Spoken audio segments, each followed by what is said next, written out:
Boa noite a todos. Vamos abrir nossas Bíblias essa noite para o Salmo 148.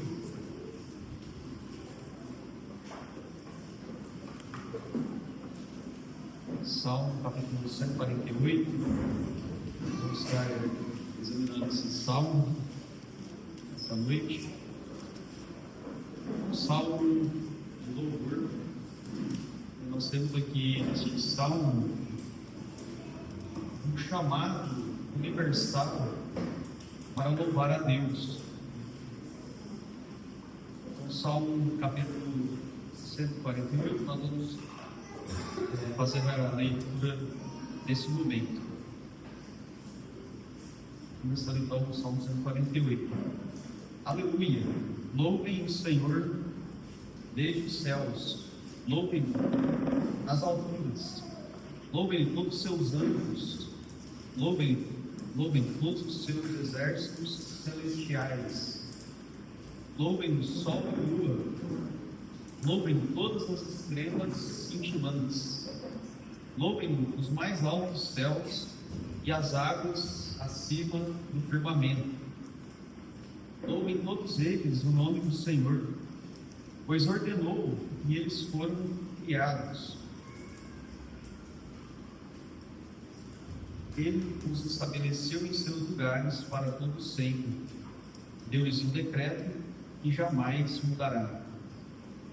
Louvem o Senhor, vocês que estão na terra, as serpentes marinhas e todas as profundezas, relâmpagos, granizo, neve e neblina, vendavais que cumprem o que ele determina.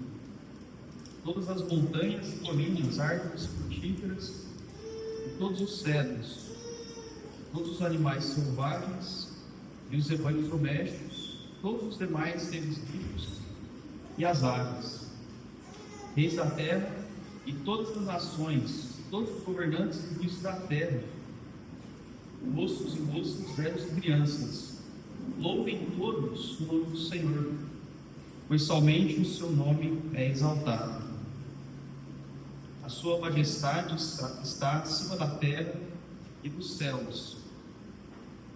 Ele concedeu o poder ao seu povo e recebeu o louvor de todos os seus fiéis, os israelitas, povo a quem ele tanto ama.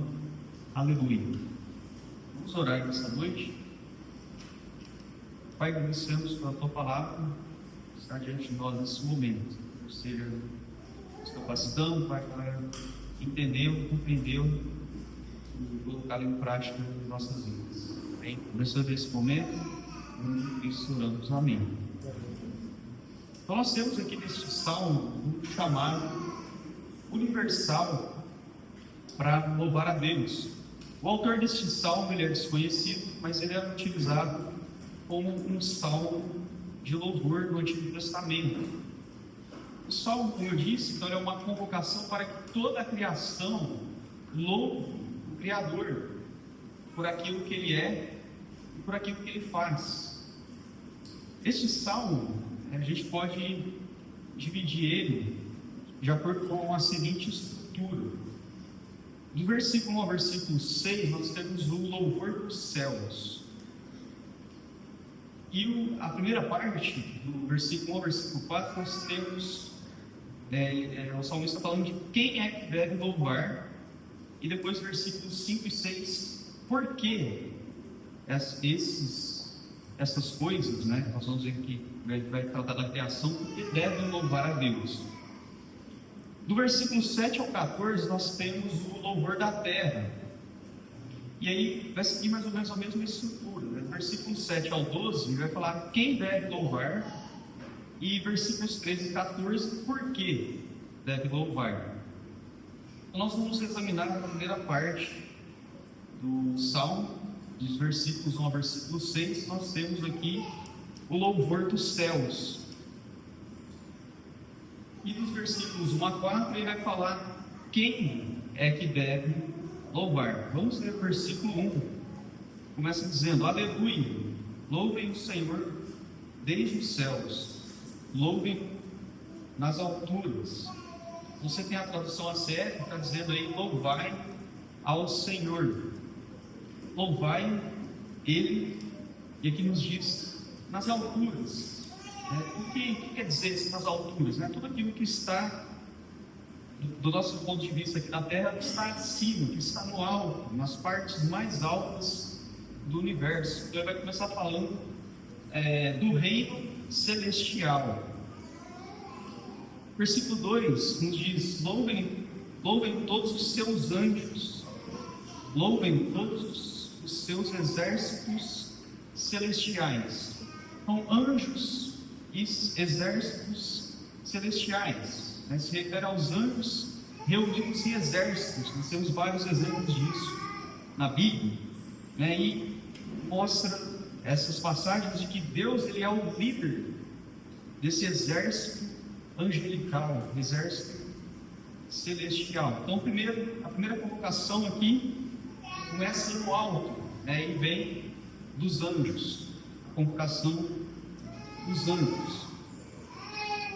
Versículo 3 agora continua falando daquilo que está no alto, e ele vai agora falar de astros. No versículo 3: louvem o sol e lua, louvem todas as estrelas cintilantes, ou na tradução você vai trazer estrelas luzentes, que é aquilo que brilha quando a gente olha aqui da terra. Então agora, além dos anjos, nós temos a convocação do sol, da lua e das estrelas, que são coisas que estão no alto. Então eles são convocados a louvarem a Deus. Mas como que eles louvam a Deus? Essa é a grande pergunta. Porque para louvar a Deus não precisa ter uma boca, e essas coisas não têm uma boca, não sem consciência. Calvino, ele vai falar o seguinte, que isso sugere que a glória de Deus ela é contemplada em toda parte, como se o sol e a lua e as estrelas entoassem os louvores de Deus com uma voz audível. Então, o que ele quer dizer é que essas coisas elas louvam a Deus no sentido de que a glória de Deus pode ser contemplada nos astros. Aqui ele fala especificamente sol, lua e estrelas. Só para os irmãos terem uma ideia, da dimensão que é o nosso universo, eu vou falar aqui, a gente poderia falar vários dados interessantes, mas vou trazer alguns dados muito interessantes da astronomia, que é uma das coisas, se você estudar astronomia, é uma das coisas que mais vai deixar você com o queixo caído, provavelmente. Para os irmãos terem uma ideia, a nossa galáxia, que é a Via Láctea, o diâmetro dela é de 100 mil anos-luz. Uma galáxia. 100 mil anos-luz. O que é anos-luz? É você viajar na velocidade da luz, durante um ano. Só que são 100 mil anos-luz de uma ponta a outra. A velocidade da luz é 300 mil quilômetros por segundo. Então, se você conseguisse viajar nessa velocidade, você levaria 100 mil anos para atravessar só a nossa galáxia de uma ponta a outra. 100 mil anos você demoraria viajando nessa velocidade. Dentro da nossa galáxia, a Via Láctea, nós temos entre 200 a 400 bilhões de estrelas. De 200 a 400 bilhões de estrelas só na nossa galáxia. Essas estrelas que a gente vê à noite, alguém tem ideia da distância que essas estrelas estão de nós? A estrela mais próxima, alguém faz ideia? Essa a gente consegue olhar a olho nu. Alguém faz ideia da distância que está? 4 anos-luz. 4 anos-luz. Ou seja, para a gente chegar na estrela mais próxima que a gente consegue observar da Terra, são 4 anos viajando a 300 mil quilômetros por segundo. Isso só dentro da nossa galáxia, como eu disse, tem aí de 200 a 400 bilhões de estrelas. E alguém tem ideia de quantas galáxias a ciência estima que nós temos no universo? 2 trilhões de galáxias. Ou seja, é infinito o universo, né? É praticamente incalculável. Isso só serve para mostrar para nós a grandeza de Deus, né? Algo que a nossa mente não consegue nem conseguir imaginar um negócio desse. Então aqui, né, o salmista fala: louvem o sol, a lua e as estrelas cintilantes, né, que são os astros que foram criados por Deus. Versículo 4 diz assim: louvem os mais altos céus e as águas acima do firmamento. Então, como eu disse, né, ele está começando a convocação do alto. Começou com os anjos, sol, lua, estrelas. Agora ele vai falar dos mais altos céus e as águas acima do firmamento. Mas nós não vamos entrar em detalhe sobre o que seriam essas águas acima do firmamento, né, que é uma questão extremamente complexa, nós não vamos ter tempo de falar aqui, mas Calvino facilita um pouco para a gente. Vamos pensar isso como sendo a chuva, tá? As águas que estão acima do firmamento. Então nós temos quem deve louvar, né, dos versículos 1 a 4, nós temos anjos, sol, estrelas, lua e as águas que estão acima de nós. E por que esses elementos devem louvar a Deus? Versículos 5 e 6. Louvem todos eles o nome do Senhor, pois ordenou e eles foram criados. Ele os estabeleceu em seus lugares para todo o sempre. Deu-lhes um decreto que jamais mudará. Então, qual que é o motivo do louvor desses elementos? Deus ordenou e eles foram criados. Essa é a resposta. Deus estabeleceu cada uma dessas coisas no seu devido lugar no universo. Em versículo 6 fala que Deus deu um decreto que jamais mudará. Calvino ele vai dizer o seguinte: o salmista, com muita propriedade, insiste que as obras de Deus acima de nós, nos céus, foram feitas por Ele e que se movem à disposição dEle, e que para cumprirem os seus papéis designados, dependem de Deus. Então é isso que esses versículos estão querendo mostrar para nós, né? Que Deus, Ele criou essas coisas, Deus estabeleceu cada coisa no seu devido lugar, e dessa forma essas coisas louvam a Deus, elas trazem glória a Deus.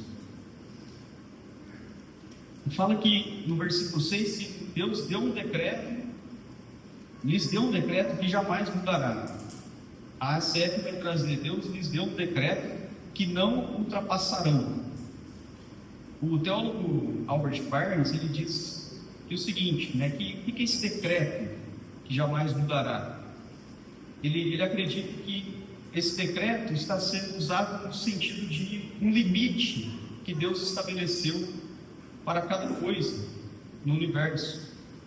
Deus estabeleceu leis no universo, ou seja, limites que essas coisas respeitam, né? Se você pegar, por exemplo, o nosso sistema solar, né, nós temos o Sol no centro, nós temos os planetas girando em torno de si mesmos e em torno do Sol, e nós temos as luas que orbitam em torno dos planetas. Então são várias coisas acontecendo ao mesmo tempo.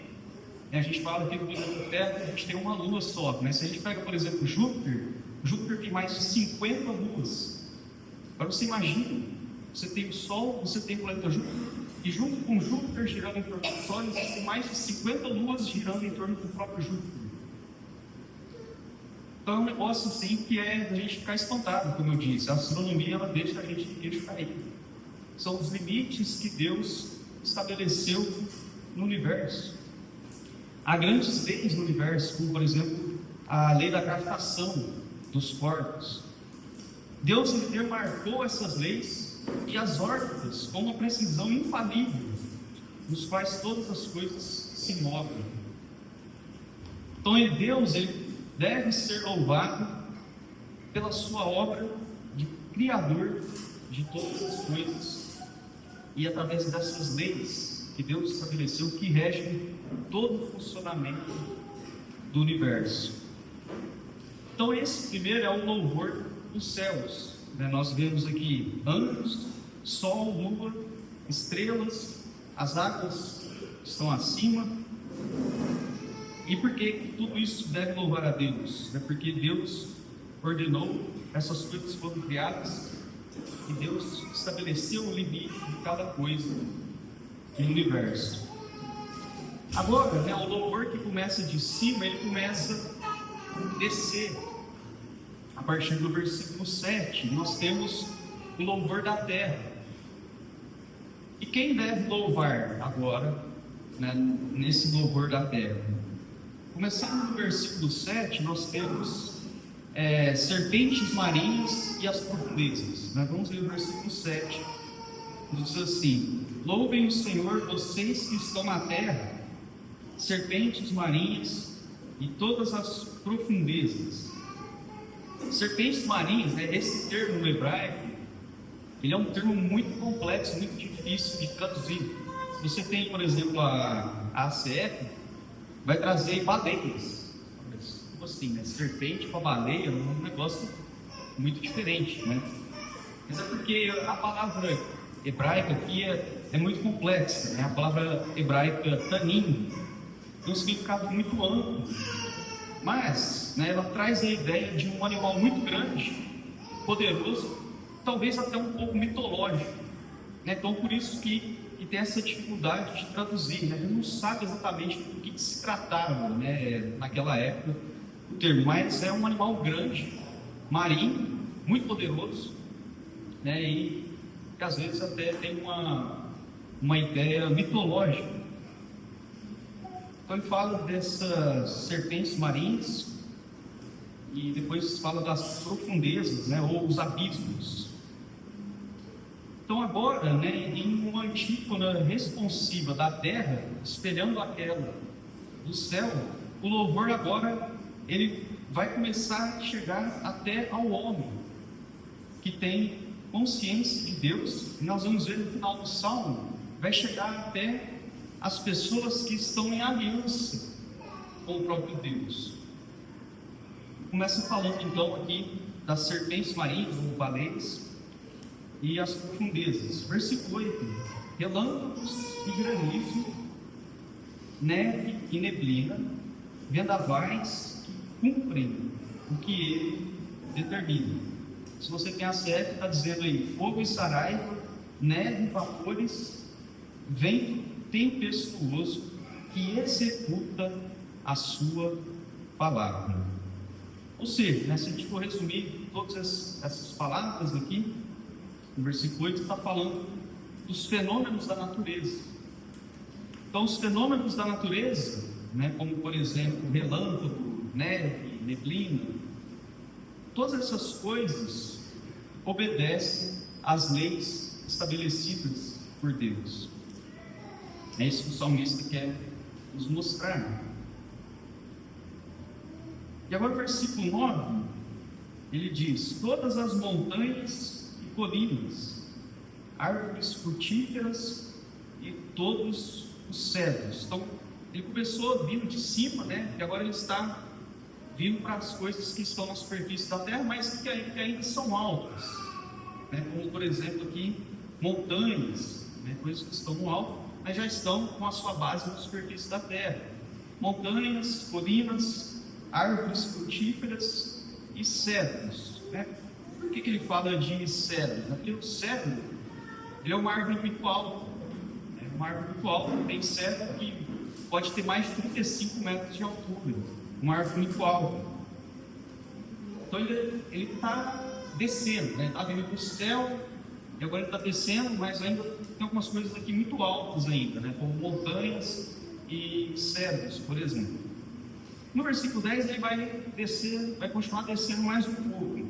Todos os animais selvagens e rebanhos domésticos, todos os demais seres vivos e as aves. Agora são coisas, né, que já estão na superfície da terra mesmo, né, que não tem tanta altura, exceto aqui as aves, né, que menciona. Agora vai falar de animais selvagens, rebanhos e os demais seres vivos e as aves, né? Então, esse versículo 9 fala de coisas que são mais altas, né, que estão mais no alto. Aqui agora ele vai descendo até chegar aos animais que estão na superfície do planeta. Sobre esse versículo, né, o Albert Barnes ele diz o seguinte: realizando o propósito para o qual foram feitos, os seres criados contribuem para proclamar a sabedoria, o poder e a bondade de Deus. É nesse sentido que essas coisas louvam a Deus. Versículo 11 agora vai chegar no ser humano. Versículo 11: reis da terra, todas as nações, todos os governantes e juízes da terra. Versículo 12: moços e moças, velhos e crianças. No versículo 11 ele vai falar de reis, governantes, juízes da terra, que são as pessoas que têm autoridade. Só que não para por aí, né? Vai falar também de moços, moças, velhos e crianças, ou seja, pessoas de todas as idades. Isso quer dizer que ninguém está isento da obrigação de louvar a Deus. Então o louvor, ele é universal e envolve qualquer tipo de pessoa, tanto aqueles que estão na autoridade, quanto aqueles que são novos ou que são mais velhos. O versículo 13 vai dizer o seguinte, né? Louvem todos o nome do Senhor, todas as pessoas, sem distinção. Versículo 13 então ele vai dizer: louvem todos o nome do Senhor, e agora ele vai dar o motivo: pois somente o seu nome é exaltado, a sua majestade está acima da terra e dos céus. Então esse é o primeiro motivo para que todos os elementos que estão aqui na terra louvem a Deus. Então o primeiro motivo é esse: somente o nome de Deus é exaltado e a sua majestade está acima da terra e dos céus. Só que tem mais um motivo, que vai estar no versículo 14.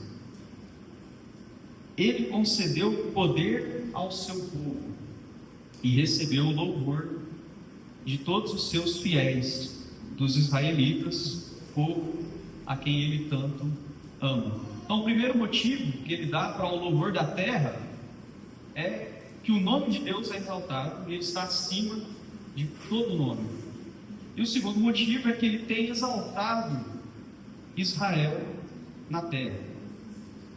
Então, resumindo, né, a gente pode dizer que o Criador, ele deve ser louvado por aquilo que ele é, que o seu nome é exaltado acima de tudo, e também ele deve ser louvado por aquilo que ele faz. E uma das obras que é mencionada aqui é que ele tem exaltado o povo eleito dele na terra. No Antigo Testamento, se referindo aqui à nação de Israel. Voltando no versículo 14, diz que ele concedeu um poder ao seu povo.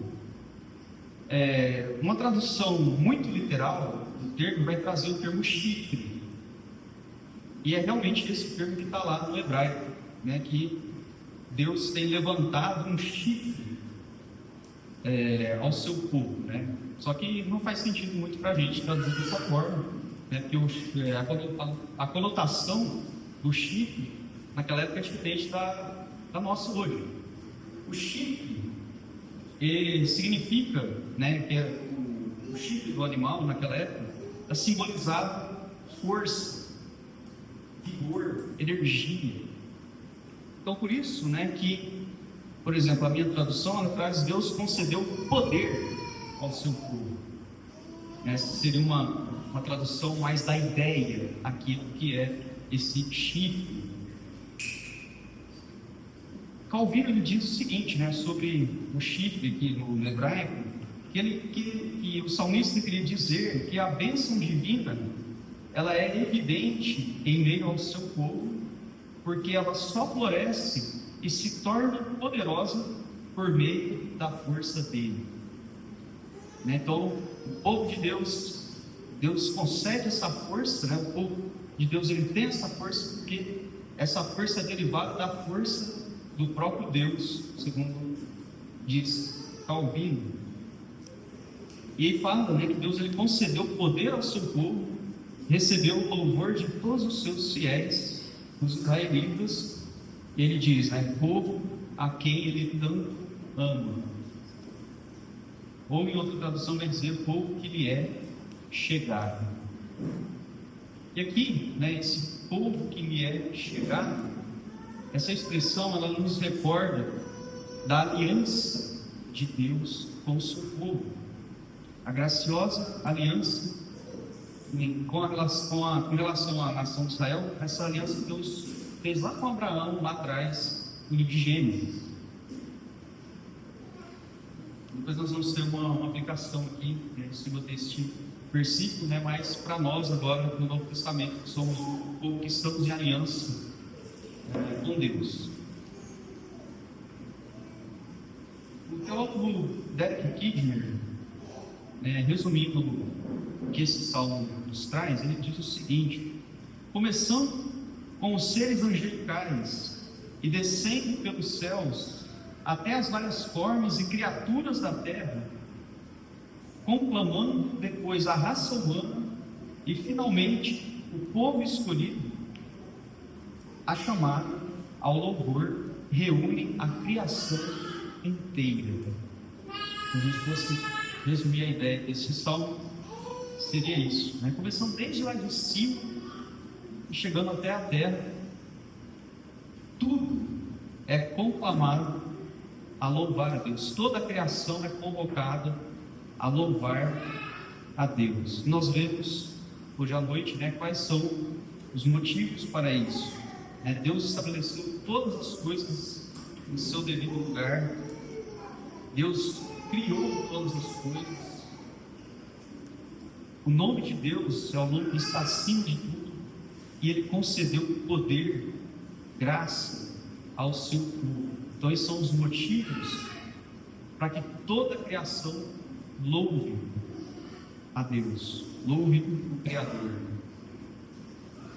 O Derek Kidner continua dizendo o seguinte, no versículo 5, os corpos celestes são conclamados a louvarem a Deus pelo mero fato da sua existência. O versículo diz, pois Ele ordenou e foram criados. No versículo 13, no entanto, o homem pode louvá-lo de modo consciente. Da mesma forma, a glória de Deus no mundo natural vem pelo reinado da lei, os limites que Deus estabeleceu no versículo 6. A regularidade nos convida a considerar as suas obras. Entre o seu povo, porém, a sua glória é o amor redentor, ao levantar para ele um poder, isto é, um poderoso Salvador, e acima de tudo em fazer com que o seu povo lhe seja chegado. Versículo 14. Este é o ponto culminante do Salmo, como também o é do Evangelho. Este é o ponto culminante, a aliança de Deus com o seu povo. Então nós vamos passar agora para algumas lições práticas, que nós podemos tirar desse salmo. A primeira grande lição e a grande mensagem desse salmo é que o louvor ele deve ser universal. Essa é a primeira grande lição. O louvor deve ser universal. O salmo ele convoca, no versículo 12, moços e moças, velhos e crianças, a louvarem a Deus juntamente com reis e juízes.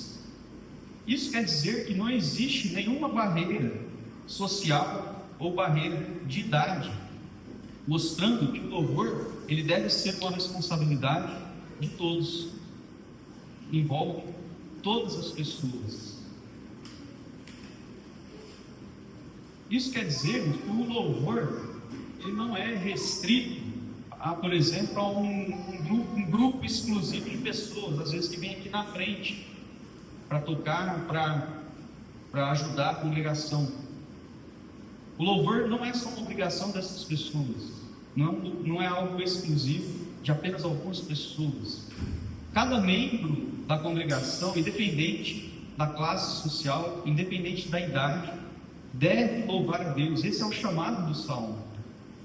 Todas as pessoas devem louvar a Deus quando estão juntas como igreja, mas também em sua vida particular. Nós vamos falar um pouco mais disso nos próximos pontos. O louvor ele é importante aqui, nesse momento, como igreja, mas ele é importante também na nossa vida pessoal. Nós vamos falar um pouco mais disso. Essa é a primeira grande lição desse salmo, que o louvor ele deve ser universal. Em segundo lugar, o louvor ele deve ser uma resposta nossa ao Criador em relação à criação do Deus vivo, porque Ele criou todas as coisas e isso deve causar uma reação nossa de louvor.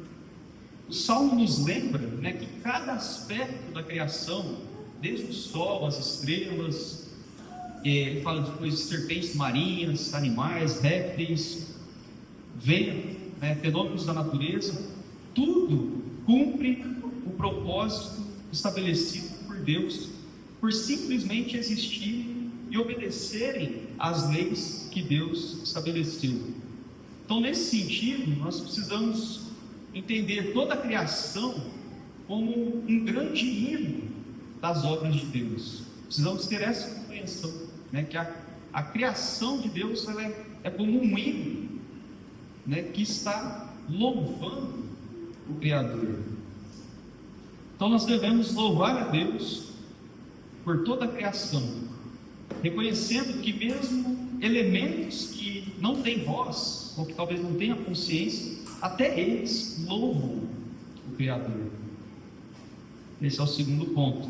O louvor então deve ser uma resposta nossa ao Criador, a tudo aquilo que Ele criou. O terceiro ponto que eu queria trazer é que o louvor ele deve ser abrangente.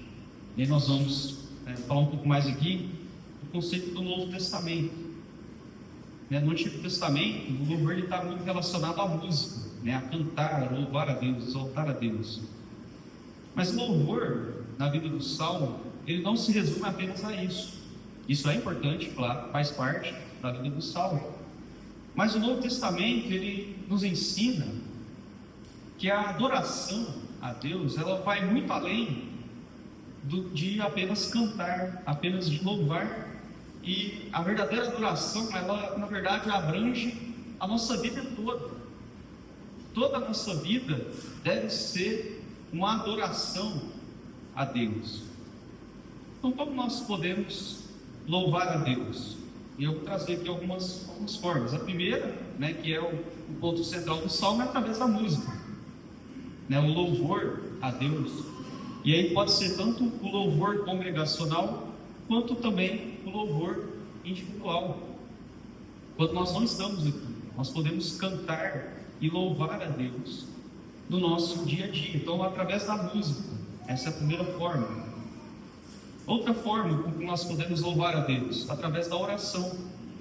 A oração, ela não deve ser apenas um momento de fazer pedido a Deus. Nós devemos ter também na nossa oração momentos de louvor a Deus, de exaltação a Deus por quem Ele é e por aquilo que Ele faz. Ele é o Criador de todas as coisas, conforme o Salmo nos diz. Então nós podemos também louvar a Deus através da oração e através também da gratidão.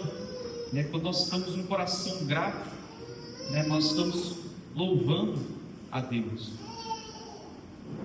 Em terceiro lugar, uma outra forma com que nós podemos louvar a Deus é através da nossa vida de obediência e santidade.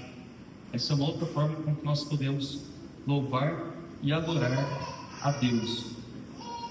Romanos 12:1 nos diz que a nossa vida, tudo que nós fazemos através do nosso corpo, tudo isso é um culto a Deus. Isso é um culto a Deus, nos diz Romanos 12, versículo 1. A nossa vida, ela precisa ser oferecida a Deus, nos diz o versículo, como um sacrifício vivo, santo e agradável a Deus, que é o que? O nosso culto. O nosso culto é isso, apresentar a nossa vida a Deus como sacrifício, tudo aquilo que nós fazemos através do nosso corpo. Então, a nossa vida de obediência e santidade também louva a Deus. Esse é o terceiro ponto. Então, o louvor ele precisa ser abrangente. A música é importante, mas não se limita a ela. O louvor precisa abranger toda a nossa vida. Por último lugar, o louvor ele deve enfatizar a redenção. Nós devemos cantar sobre a redenção. E aí, de onde que está vindo essa aplicação? Do versículo 14, que fala que Deus concedeu poder ao seu povo, e fala que esse é o povo a quem Ele tanto ama. Aqui está falando da história da salvação, que Deus ele fez uma aliança com o seu povo. Você usa a antiga aliança. No Novo Testamento agora nós temos a nova aliança, que vem através da redenção em Cristo. Então, embora a criação seja um grande motivo para o louvor, a maior razão para o cristão louvar a Deus é a obra salvadora de Cristo. Ele deve ser louvado não apenas pelas coisas boas que acontecem, mas porque Ele é um Salvador que concedeu poder ao seu povo, redimindo do pecado e da morte. Então o nosso louvor precisa refletir isso de alguma forma, refletir esse grande poder que Deus concede ao seu povo. E aqui está incluso a obra de redenção, que Deus ele nos redime do pecado, nos redime da condenação da morte. Essa é a verdade final que faz com que o nosso louvor se destaque do restante da criação, porque o restante da criação não tem consciência da obra redentora de Deus. Nós que temos essa consciência, E é interessante, como que esse salmo ele vem, começando desde lá de cima, até chegar esse momento, do ser humano e do povo que está em aliança com Deus. Então, o nosso louvor precisa enfatizar a obra redentora de Deus. Claro, a natureza, o salmo ele fala de nós louvarmos a Deus por toda a criação, mas também agora, o grande motivo do nosso louvor é essa obra de Deus de conceder poder ao seu povo, de redimir, de estar em aliança com esse povo. Então esse é aquilo que nos distingue, de toda a criação. Nós podemos louvar a Deus pela obra da redenção. Não é isso que eu tinha para trazer sobre esse salmo. Deus abençoe cada um. Amém.